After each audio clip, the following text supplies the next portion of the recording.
구약 성경의 첫 번째 책이 뭐죠? 창세기죠. 또 신약 성경의 첫 번째 책은 뭡니까? 마태복음이죠. 그런 까닭에 우리는 구약 성경 가운데 제일 처음 쓰여진 책이 창세기고 신약 성경 가운데 제일 처음 쓰여진 책이 마태복음이다, 이렇게 생각을 합니다. 자, 그러나 그렇지가 않습니다. 창세기보다 앞서는 책이 출애굽기예요. 또 마태복음보다 앞서는 책이 마가복음입니다. 그럼에도 불구하고 창세기가 구약 성경의 제일 첫 번째 자리에 배치가 되고 또 마태복음이 신약 성경의 제일 첫 번째 배치가 된 데는 이유가 있습니다. 창세기를 알아야 구약 성경이 열리는 거예요. 마태복음을 제대로 읽어야 이 신약 성경을 읽어낼 수 있다라고 하는 것입니다. 금주부터는 대림절 기간과 그리고 성탈절 기간에 본문으로 삼았던 마태복음을 계속해서 이제 설교를 하려고 합니다. 한 권의 책을 연속해서 설교하는 것은 자칫 따분해질 수가 있습니다. 자, 그러나 깊이 있게 성경을 볼 수 있는 눈을 열어주는 유익 또한 있습니다. 신앙생활을 몇 년씩 하신 분들이라면 마태복음에 나오는 많은 내용들을 다 아실 거예요. 그러나 어떻습니까? 구슬도 깨어야 보배다, 이런 말이 있듯이 이 단편적으로 알고 있는, 또 따로따로 떨어져서 알고 있는 이 마태복음의 지식들을요, 그 맥락과 구조를 통해서 새롭게 바라보게 되면 거기에 담겨져 있는 높고 깊은 뜻들을 발견할 수가 있습니다. 본문을 살펴보기에 앞서서 마태복음 1장에서부터 마태복음 2장 12절까지 내용을 간략하게 한번 되짚어 보겠습니다. 마태복음 1장 1절부터 17절까지 예수님의 족보가 나옵니다. 왜 이 족보를 제일 처음에다 이렇게 배치를 해놓은 거죠? 이것을 통해서 뭘 이야기하라고 한 것입니까? 예수님이 구약 성경 내내 말씀하신 오리라고 한 메시아시다, 그분이 바로 그리스도시다 라고 하는 것을 말하기 위해서 이 족보를 맨 첫 자리에 놓은 것입니다. 이어지는 마태복음 1장 18절에서 25절에는요, 요셉이 예수님을 자기의 양아들로 입양한 사건이 기록되어져 있습니다. 왜 마태는 또 이 이야기를 왜 두 번째 또 여기다 배치를 해놓은 겁니까? 예수님이 하나님의 아들이단 말이죠. 근데 하나님의 아들인 이 예수님이 어떻게 다윗의 자손인 요셉의 아들이 될 수 있었는가? 그 이야기를 해주는 거예요. 어떻게 한 거죠? 요셉이 예수님을 자기의 법적인 아들로 입양을 했다, 이거예요. 그래서 예수님은 다윗의 자손이다 라고 불려지게 됐다는 것입니다. 마태복음 2장 1절부터 12절에는 아기 예수님을 경배하려고 온 동방박사들이 등장을 합니다. 이 기사는요, 어찌하여서 하나님의 백성인 이 이스라엘 사람들, 그들이 예수님을 영접하지 않았는가 하는 것에 대한 답을 제시합니다. 어떤 이유에서 그들은 예수님, 하나님의 아들을, 그리스도로 오신 그 하나님의 아들을 영접하지 않았습니까? 모두가 다 가짜 하나님의 백성이었기 때문에 그렇다는 것입니다. 어떻습니까? 예루살렘에서 왕으로 통치하고 있는 헤롯은 거짓 유대인의 왕이었잖아요. 또 거기에 있었던 대제사장들과 서기관들도 진정으로 하나님을 섬기는 자들이 아니라 헤롯 왕에게 부역하는 그런 거짓된 대제사장들이었고 거짓된 서기관들이었다라는 것입니다. 온 예루살렘이 소동했다라는 구절에서 예루살렘 거민들 역시도 거짓 하나님의 백성이다라고 하는 것이 드러나고 있는 것 아닙니까? 자, 이런 상황에서 동방박사들이 출현했어요. 이 출현의 의미가 뭘 이야기합니까? 일찍이 아브라함에게 하나님께서 말씀하신 내 씨로 말미암아 만민이 천하 만민이 복을 얻을 것이다 라고 하는 이 예언 말씀의 성취를 보여주는 거예요. 동방박사들이 누굽니까? 이방인을 대표하는 사람들 아니에요? 그들이 예수 그리스도 앞으로 경배하기 왔단 말이에요. 구원 얻는 하나님의 백성을 나타내는 모습인 거죠. 그리고 이 일을 통해서 장차 세계 복음화의 비전이 성취될 것이다 하는 것을 미리 보여주고 있는 것입니다. 따로 떼어서 살펴보면은 발견할 수 없었던 흐름이 있지 않습니까? 그리스도라고 하는 예수님, 구약의 예수님, 그분이 오시라고 한 예언이 이렇게 성취되었다. 그리고 그분은 이렇게 요셉의 아들로 입양되어서 다윗의 자손이라고 불려지게 됐다. 그리고 이분을 맞이하기 위해서 이스라엘의 그 열방의 많은 백성들을 대표하는 동방박사들이 경배하기 위해서 왔다. 이렇게 이제 연결이 되는 것입니다. 성경은 단순히 이런저런 사건들이나 이야기들의 모음집이 아닙니다. 저자가 신학적인 의도를 가지고 쓴 책이란 말이에요. 따라서 이 책에 담겨져 있는 저자의 신학적 의도를 발견하는 것이 무엇보다도 중요한 일이 되는 것입니다. 그러려면 어떻게 해야 되냐면 성경을 읽을 때 맥락이 뭔가 하는 것을 봐야 되는 거예요. 구조가 어떻게 짜여졌는가 하는 것을 찾아보는 눈이 필요하다 이 말이에요. 근데 이 일은 일반 성도들이 하기는 어렵죠. 그래서 성경에 대한 지적 훈련과 영성이 구비된 목회자가 안내자 역할을 하는 거예요. 그래서 목회자의 안내를 통해서 이 성경 보는 훈련을 하고 해석하는 훈련을 하고 눈이 띄어지게 되면 이제 스스로 성경을 볼 수 있게 되는 거죠. 물론 목회자는 계속해서 안내자와 또 조언자로서의 역할을 해야 합니다. 잘못 성경 해석할 수 있는 거 아니에요. 그럴 때는 아닙니다, 이렇게 해야 됩니다 라고 옆에서 코치해 줘야 된다는 겁니다. 자, 이제 우리가 마태복음 2장 12절까지 봤으니까 오늘 그 뒤에 이어지는 본문에 대해서 말씀을 살펴보도록 합시다. 본문은요, 두 개의 막으로 구성이 되어 있습니다. 제1막은 아기 예수님께서 헤롯의 살해 음모를 피해서 애굽으로 내려간 일을 기록해 놓고 있습니다. 그리고 제2막은 헤롯의 죽음 후에 이스라엘 땅으로 귀환하셔서 이제 나사렛에 정착하셨다 하는 그런 내용을 말씀을 해줍니다. 자, 그런데 이 두 가지 사건들이 구약 예언의 세 가지의 구약 예언의 성취와 엮어지면서 바로 예수님이 하나님의 아들이시다라고 하는 것을 더 두드러지게 해주고 있다는 것입니다. 자, 아기 예수님을 경배하러 왔던 동방박사들이 돌아간 지 얼마 되지 않았을 때 요셉의 꿈에 하나님의 천사가 나타났습니다. 그리고서는 뭐라고 이야기합니까? 헤롯이 아기를 죽이려고 하니 빨리 애굽으로 내려가라. 그리고 내가 지시할 때까지 거기 머물라. 이렇게 이제 하나님의 말씀을 전해 주었습니다. 그 말을 들은 요셉은 일어나서 밤에 아기와 그의 어머니를 데리고 애굽에 내려갔다. 이렇게 말씀을 하고 있어요.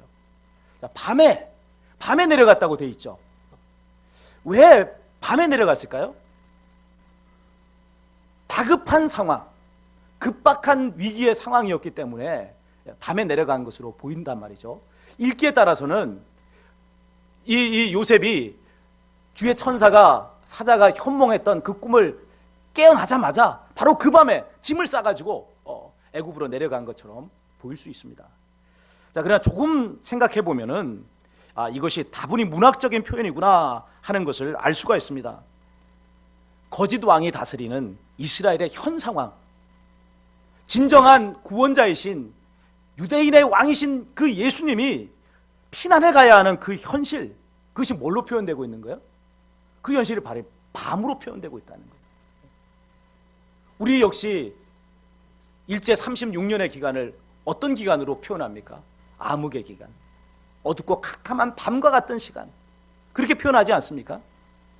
그래서 지금 이 예수님께서, 구원자 예수님, 그들의 진정한 왕이신 예수님께서 피난 가야 하는 그 이스라엘의 영적인 상태가 바로 밤이다. 이것을 이야기해주고 있는 것입니다. 자, 그런데 마태는 여기서 아기 예수님의 애굽 피신을 구약의 예언을 성취하기 위한 일이었다라고 그렇게 해석을 하고 있는 것입니다. 우리 15절을 함께 읽어봅시다. 자, 읽습니다. 헤롯이 죽기까지 거기 있었으니 이는 주께서 선지자를 통하여 말씀하신 바 애굽으로부터 내 아들을 불렀다 함을 이루려 하심이라. 아멘. 여기 마태가 인용한 15절의 말씀은요, 호세아서 11장 1절의 말씀이에요. 그런데 우리를 의아하게 하는 것이 있습니다. 지금 예수님은 애굽으로 내려가는 것이죠. 그러니까 입애국을 하고 있단 말이에요. 근데 지금 인용한 호세아서는 뭘 이야기하고 있죠? 애굽으로부터 나오는 거, 출애굽을 이야기하고 있는 거예요. 왜 이렇게 맞지 않게끔 예수님의 입애국 사건을 이 마태는 호세아에 나오는 출애굽 사건의 성취라고 그렇게 예언하고 인용하고 있는 거죠? 뭔가를 좀 착각했기 때문입니까? 아니란 말이에요. 이 의도적인 거예요. 어떤 의도가 담겨져 있습니까? 바로 예수님의 입예국 사건, 애국가 사건과 호세아에 나오는 이 출애굽 사건을 언급함으로써 구약 이스라엘 백성의 이 애굽에서의 삶과 출애굽의 전체적인 모든 것들을 통째로 예수님에게 연결짓기 위해서 그런 거예요.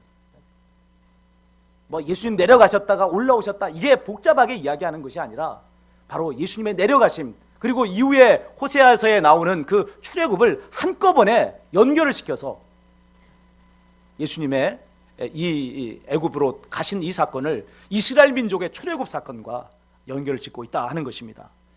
재미있는 사실이 한 가지 있어요. 구약 시대에 요셉의 아버지의 이름이 뭐죠? 요셉의 아버지 야곱이죠. 그러니까 요셉이 애굽으로 내려갔고, 그죠? 그 이어서 이제 그 이스라엘이라고 이름하는 야곱이 내려왔단 말이죠. 그런데 여러분, 재미있게도 신약 시대 예수님의 이 양부인 요셉의 아버지의 이름이 뭔지 압니까? 요셉의 아버지 이름이 야곱이에요. 이게 우연의 일치겠어요?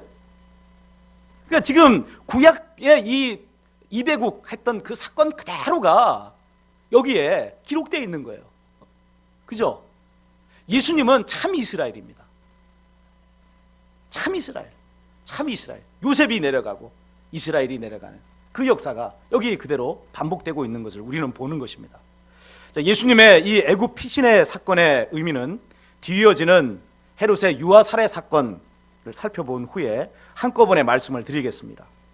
동방박사들이 돌아오기를 기다렸던 거짓 왕 헤롯은 그들이 돌아오지 않자 속은 줄 알고 크게 분노했습니다. 이걸 적반하장이라고 말하죠. 뭐 좀 쉽게 이야기하면 방귀 낀 놈이 성내는 것 같은 거예요. 자기가 동방박사들 속였잖아요. 그리고서는 동방박사들이 안 온다고 막 그냥 분노하고 있는 것입니다. 그는 그동안 감추었던 계획을 실행하기로 합니다. 진짜 유대인의 왕으로 나신 이를 살해하기로 한 거죠. 그래서 헤롯은 군사를 보내서 베들레헴과 그 지경에 있는 2살짜리로부터 그 아래에 있는 산의 아이들을 모조리 다 죽여버립니다. 2살짜리 어린 아이들, 이 아기들이 무슨 죄가 있겠어요? 순진무구하기 짝이 없는 아이들 아닙니까? 그런데 그 아이들을 무참하게 칼로 도륙하는 만행을 저질렀단 말이에요. 요즘 뉴스에 메인면을 장식하는 기사 중에 하나가 고준희 양의 죽음이에요. 이 아이가 5살짜리 여자아이입니다. 그런데 그 아이를요, 자기 아버지가 산에다 안매장해버렸다는 거예요. 화면에 나오는 이 준희 양의 애띤 사진의 모습을 보면 참 너무나 마음이 아리고 참 메어지는 것 같습니다. 이 아이가 무슨 잘못이 있다고, 부모를 잘못 만나가지고 그런 거 아니에요? 아니 도대체 압이라는 작자가 어떤 자기에, 새엄마라고 하는 자가 어떤 사람이게 이 어리게 짝이 없는 이런 아이를 죽음으로 내몬 겁니까? 자, 베들레헴과 그 인근 지경의 유아 살해들의, 이 유아들에 대한 살해 사건은요, 거짓 왕 헤롯이 통치했던 나라가 어떤 나라였는가 하는 것을 우리에게 보여주는 거죠. 헤롯이 통치하는 나라 행복한 나라예요? 거기가 평화로운 나라입니까? 거기가 정말로 정의가 실현된 나라입니까? 아니란 말이에요. 헤롯이 통치하는 이 나라는 어떤 나라입니까? 폭력으로 지배되는 나라단 말이에요. 그런 나라에서의 일상은 눈물과 슬픔, 고통밖에 없다는 겁니다. 그런데 마태는 이 사건을 또다시 구약의 예언과 연결을 지었습니다. 우리 17절, 18절 한번 같이 또 읽습니다. 함께 읽습니다. 17절, 18절입니다. 이에 선지자 예레미야를 통하여 말씀하신 바 라마에서 슬퍼하며 크게 통곡하는 소리가 들리니 라헬이 그 자식을 위하여 애곡하는 것이라. 그가 자식이 없으므로 위로받기를 거절하였도다 함이 이루어졌느니라. 아멘. 여기 인용된 예레미야서는 배경이 되는 것은요, 바벨론 포로 사건이에요. 라마는 예루살렘에서부터 북쪽으로 20리 정도, 그러니까 한 8km 정도 떨어져 있는 곳에 위치하고 있는 지역입니다. 유다가 바벨론에 의해서 멸망이 되었을 때 수많은 유다 백성들이 포로가 되어서 집결된 장소가 라마예요. 이 라마에서 이 유다의 무수한 자녀들이, 무수한 남자들이, 무수한 어린 아이들이 마저도 다 잡혀서 어디로 끌려갔어요? 바벨론으로 끌려갔어요. 근데 그들이 끌려가는 이 라마 인근의 그 길가에 누구의 무덤이 있어요? 이스라엘 족속의 어머니인 라헬의 무덤이 있단 말이에요. 이 라헬의 뼈가 묻힌 곳이 바로 이 라마 인근이었단 말이에요. 거기에 이 이스라엘 사람들, 유다 백성들이 바벨론에 의해서 포로로 끌려가는 그 발걸음, 그러면서 돌이 움직이고 흙이 움직이고 하는 그 진동하는 그 느낌이 그대로 어디로 전달되는 거예요? 라헬의 뼈에, 무덤에 그대로 그게 진동이 전달이 되는 거예요. 그것을 느끼면서 이 이스라엘의 어머니인 라헬이 통곡하는 것입니다. 내 자식들이 다 죽임을 당하고 내 자식들이 하나님이 주신 이 땅에서 모두가 다 떠나는구나. 자식이 없어서 눈물을 지을 수밖에 없는 그런 상황이 되었다는 거죠. 자, 이 또한 뭡니까? 폭력이 빚어낸 비극의 현장이란 말이에요. 진정한 하나님의 통치하심이 없으니까, 진정한 의로운 정의가 실현되는 그런 나라가 아니라 칼과 힘으로, 폭력으로 세상이 통치되는 그런 나라니까 이런 비극의 역사가 일어나는 것 아니겠습니까? 이스라엘의 구약 역사를 요약해보면요, 대표적인 두 사건이 바로 출애굽과 바벨론 포로 사건이에요. 둘 다 하나님의 백성이 세상 제국의 왕들에 의해서 종살이를 하게 되는 역사라 이 말이에요. 이런 각도에서 마태의 이 구약 성경의 인용을 바라보면요, 예수님의 유년기의 이 생애가 이스라엘 백성의 굴곡진 구약의 역사하고 그대로 오버랩되는 것을 볼 수가 있습니다. 거짓 왕에 의해서 하나님의 백성이 고통당하는 역사, 그것을 말씀해 주는 것 아니에요? 자, 그렇다면 이렇게 기가 막힌 고난과 고통의 역사를 경험하고 있는 이스라엘 백성을 하나님께서는 자기 아들이라고 부르고 있단 말이에요. 이 아들을 하나님께서는 어떻게 하셔야 돼요? 구원해 내셔야 될 거 아니에요. 구원자를 보내셔야 되는 것 아니겠어요? 헤롯이 죽은 후에 주의 사자가 요셉에게 또다시 현몽합니다. 나타나서 아기와 그 어머니를 데리고 이스라엘 땅으로 가라라고 말씀하시는 것을 보게 됩니다. 이스라엘 땅으로 가라. 너희를 생명을 찾는, 아기의 생명을 찾는 자가 죽었으니 이제 이스라엘 땅으로 가라. 여러분, 이 주의 사자의 말씀은요, 모세가 소명을 받았던 그 사건을 연상을 시킵니다. 하나님께서 호렙산 떨기나무 불꽃 가운데 임하셔서 모세에게 말씀합니다. 너의 생명을 찾는 자가 죽었으니 이제 너는 애굽으로 가서 이스라엘 백성을 구해내라, 그렇게 말씀하신단 말이에요. 자, 여기 구약 이 본문의 말씀과 또 이게 주의 사자의 현몽의 이 사건은요, 예수님을 어떤 분으로 우리에게 보여주고 있느냐면 이스라엘을 구원하실 새로운 모세, 구약의 모세가 아니라 이제는 온전한 하나님의 구원의 역사를 펼치셔서 출애굽의 역사를 완성하실 그 새로운 모세로 부각시켜주는 것을 보게 되는 것입니다. 자기 땅으로, 자기 백성에게로 유대인의 진정한 왕 예수님께서 귀환하신단 말이에요. 그러면 어떤 일이 벌어지죠? 구약시대에 길고 긴 고통의 시간, 그 인고의 기다림의 역사가 끝나고 하나님께서 펼치시는 구원의 새 시대가 열려지게 된다는 것입니다.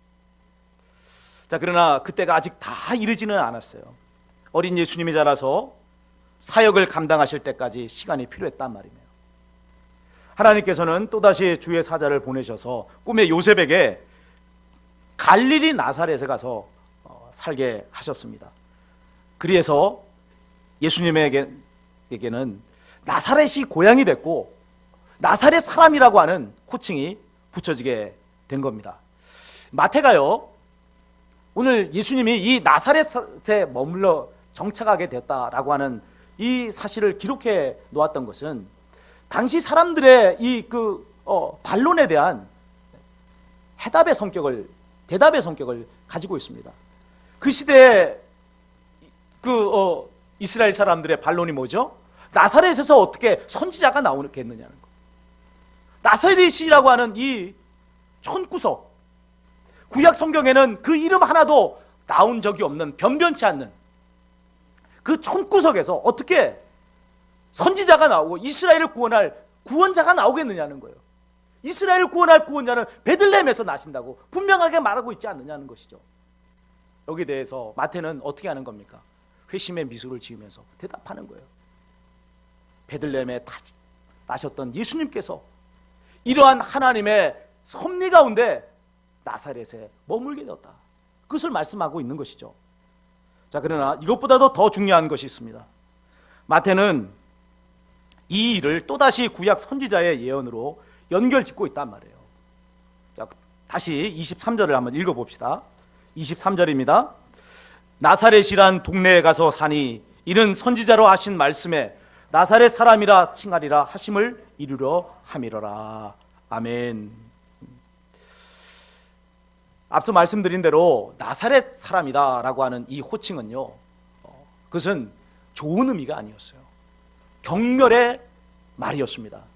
왜냐하면 이 나사렛은 갈릴리는 이스라엘의 북쪽에 있는 곳이에요. 그래서 유대 지역이나 또는 예루살렘에 거하는 사람들에게는 갈릴리는 정말로 이방 땅과 같은 곳이었어요. 그 가운데 나사렛이라고 하는 동네는 그 가운데서도 촌이었어요. 그러니 그 사람들의 입에서 너는 나사렛 사람이야 라고 말할 때 그게 여러분 좋은 말이 아니란 말이에요. 별 볼 일 없는 사람, 순 촌놈, 이런 의미가 바로 나사렛 사람이라고 하는 이 명칭에 담겨진 의미인 것입니다. 그런데 놀랍게도 예수님께서 나사렛 사람이 되신 것은 누구의 섭리 가운데 이루어진 일이라고 말하고 있는 거예요? 하나님이 섭리하신 것이다. 하나님께서 그렇게 나사렛 사람이라고 칭함을 받게끔 하시기 위해서 나사렛으로 인도하셨다라고 마태는 말하고 있는 거예요. 마태가 이 사실을 밝히며 말하고자 했던 게 뭐였겠어요? 여러분, 나사렛이라고 하는 이 말과 나시르, 여러분 나시린 아시죠? 나시르와 그리고 또 넷제르라고 하는 이 말과 깊이 관계가 되어 있습니다.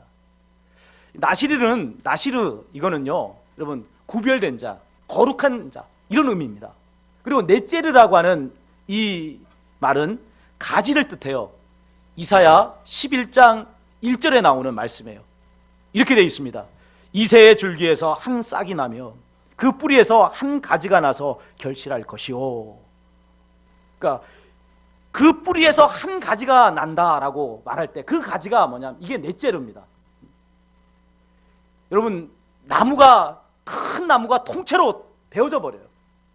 베어져 버리면 그러면 끝난 것 같지 않습니까? 그런데 베어져 버린 이 그루트기에서 가지 하나가 올라온단 말이에요. 이 가지가 누구라고요? 이게 바로 예수님이다. 이런 복이 얼마나 볼품없어요. 얼마나 이것이 뭘 해낼 것 같지가 않잖아요. 이게 나사렛 사람 예수의 모습이라는 거예요. 외적인 모습이라는 거예요. 그러나 여러분, 마태는요, 예수님에게 붙여진 이 나사렛이라고 하는 호칭은 육신적으로 볼 때 별 볼 일 없는 그 사람, 그것을 말할지는 모르지만 진정한 의미는 그것이 아니라고 지금 그런 말을 하고 있는 것입니다. 어떤 이야기를 하는 거예요?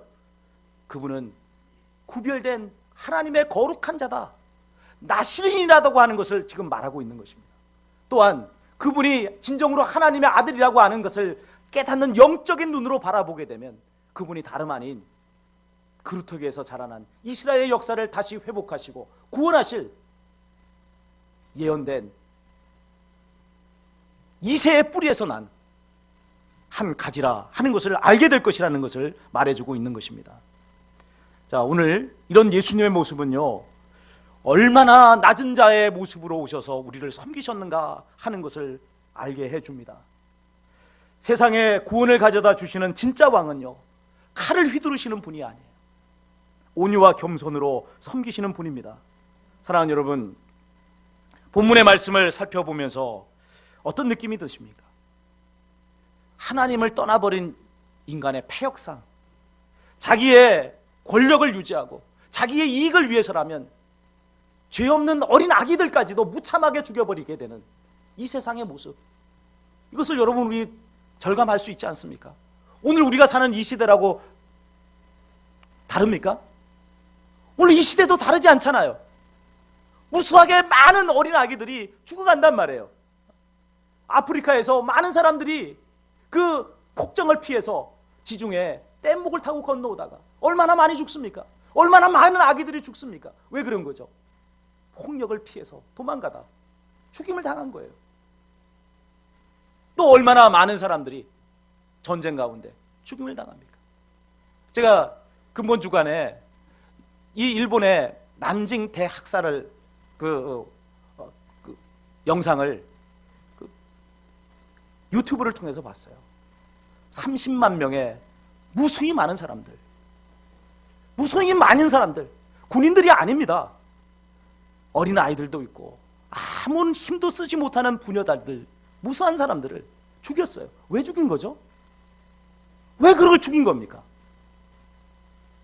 그 폭력을 통해서 자신들의 뜻을 성취하고 자신들이 원하는 것들을 얻기 위해서 그렇게 행하는 거 아니에요.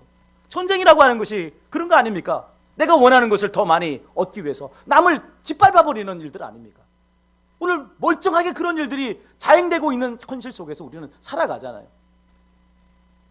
이게 여러분 하나님을 떠나버린 인간의 패역상이에요. 그런 세상을 향하신 하나님의 깊은 사랑 또한 우리는 느낄 수가 있습니다. 그 속에 아무런 능력 없이 아버지의 품 안에 안겨야만 이동할 수 있는 어린 아기의 모습으로 예수님은 이 땅에 오셨어요. 그렇게 함으로써 그분 역시 친히 인간의 그 고통과 괴로움을 다 경험하시고 다 체험하시고 다 느끼셨던 그런 것을 우리는 보게 되는 것입니다.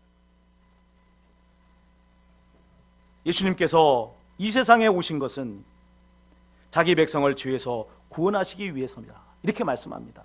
그리고 그 구원의 방법은 뭐였죠? 칼이 아니라 십자가였습니다.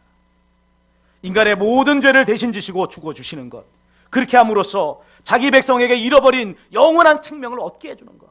우리 같으면 칼을 휘둘러서 다 베어버리고 다 쓸어버리고 그리고 새로운 나라를 건설할 법한데 예수님은 그렇게 하시지 않았단 말이에요. 왜 그렇게 하신 거예요? 진정한 회복은, 진정한 힘은 여러분 폭력에서 나오는 것이 아니란 말이에요. 그 폭력을 다 껴안고 대신 다 맞아주고 대신 다 걸머져서 그 죄악을 상쇄시켜버리는 그런 포용하고 용서해주는 그 사랑, 그것만이 세상의 폭력을 없애버리고 사람들을 그리스도께로, 하나님께로 인도하여 새롭게 살 수 있는 기회를 부여할 수 있는 것이기 때문에 그런 것입니다. 예수님을 믿는 우리가 해야 할 일 또한 이것입니다. 탐욕의 거짓 복음을 믿는 자가 아니라 내 몫의 십자가를 지고 주님의 띠를 따르는 것이죠. 세상 사람들은 이런 우리를 보고 나사렛 사람이라고 비웃을 거예요. 볼품 없는 자들. 뭘로 그걸 가지고 뭘 어떻게 하겠다고 그렇게 우리를 비웃을 것입니다. 그러나 여러분, 그렇게 함으로써 우리는 하나님의 거룩한 백성이요 주님의 제자로서의 영광스러운 사명을 감당해내는 것입니다. 2017년을 마감하는 송년주일입니다. 인류 역사의 종말에 이루어질 주님의 나라를 소망하게 됩니다. 아멘. 주 예수여 오시옵소서.